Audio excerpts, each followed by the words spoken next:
हजारों साल नरगिस अपनी बेनूरी पे रोती है। हजारों साल नरगिस अपनी बेनूरी पे रोती है। बड़ी मुश्किल से होता है चमन में दीदावर पैदा। बड़ी मुश्किल से होता है चमन में दीदावर पैदा। धड़कते दिलों, देखती आंखों और सुनते कानों को सभी को उदय चंद्र की ओर से प्यार और आदर भरा जय हिंद, राम राम, सत श्री अकाल और आदाब। हमारा भारत देश गुरुओं, संतों, पीरों, फकीरों की पवित्र धरती है। इस पवित्र धरती पर रंग बिरंगे फूल अर्थात कई मजहब, धर्म अपनी अपनी खुशबू से इस बगिया को सुगंधित कर रहे हैं, जो अनेकता में एकता को दर्शाते हैं। हमारे देश का लोकतंत्र बहुत बड़ा लोकतंत्र है। अंग्रेजों को हमारे देश से गए 75 वर्ष हो गए, पर विश्व भर में जो आज हमारा स्थान है वो पहले कभी नहीं हुआ। ये सब क्यों, कैसे और किसके सहयोग एवं नेतृत्व में हुआ?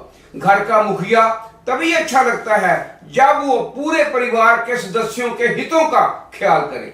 मैं तो एक आम नागरिक हूं, निसंकोच कहूंगा कि ये सब हमारे देश के प्रधानमंत्री माननीय श्री नरेंद्र मोदी जी के कारण हुआ। मोदी जी एक संत समान नेता हैं और उनका ध्येय सिर्फ तिरंगे को पूरे विश्व में सबसे ऊंचा देखने का है। अभी मोदी जी को प्रधानमंत्री बने 10 वर्ष भी नहीं हुए हैं। ये देश वापस सोने की चिड़िया बनने जा रहा है। समूचे भारत की जनता की दिली इच्छा है कि मोदी जी दीर्घायु हों और अपनी उम्र के आखिरी पड़ाव तक भारत देश के प्रधानमंत्री बनकर हर क्षेत्र का नेतृत्व करते हुए देश को आत्मनिर्भर बनाएं, और हर हाल में बनाएंगे, ये भारत की जनता का विश्वास है। मोदी जी आने वाले 15-20 वर्ष तक प्रधानमंत्री बने रहने से हर भारत का नागरिक मोदी बन जाएगा और हमारा भारत तब बहुत बड़ी शक्ति बन चुका होगा। हर अच्छे आदमी के विरोधी होते हैं, पर यहाँ तो अजीब ही बात है, अजीब ही किस्सा है। विरोधी आपस में मिल बैठे हैं, क्योंकि एक विरोधी में अकेले उस अच्छे आदमी को हराना बस में नहीं है। इसलिए सभी विरोधी पार्टियां एक साथ मिलकर उस अच्छे आदमी को हराने या रास्ते से हटाने के लिए नए नए पैंतरे ढूंढ रही हैं, पर वो ये भूल गए हैं कि सारे देश की जनता मोदी जी के साथ है। मैं तो विरोधी दलों से ये विनती करूंगा कि सत्ता में आकर देश की जनता की सेवा ही तो करनी है, जनता का भलाई करना है, तो मोदी जी के साथ मिलकर देश की तरक्की में अपना योगदान डालो और देश के हर नागरिक को बराबर एक लाइन में खड़ा कर दो। जातिवाद, अलगाववाद जैसी गंभीर समस्याओं से छुटकारा दिलाकर सचमुच में स्वच्छ भारत की नींव रखने में सहयोग दो। सभी का ध्येय एक ही होना चाहिए कि मातृभूमि की रक्षा हो और उपजाऊ बने। उपजाऊ से तात्पर्य यह है कि भारतवासी को सक्षम बनाओ। ब्रिटेन के पूर्व प्रधानमंत्री टोनी ब्लेयर ने कहा है कि अभी भारत की जो स्थिति है वो पहले कभी नहीं रही।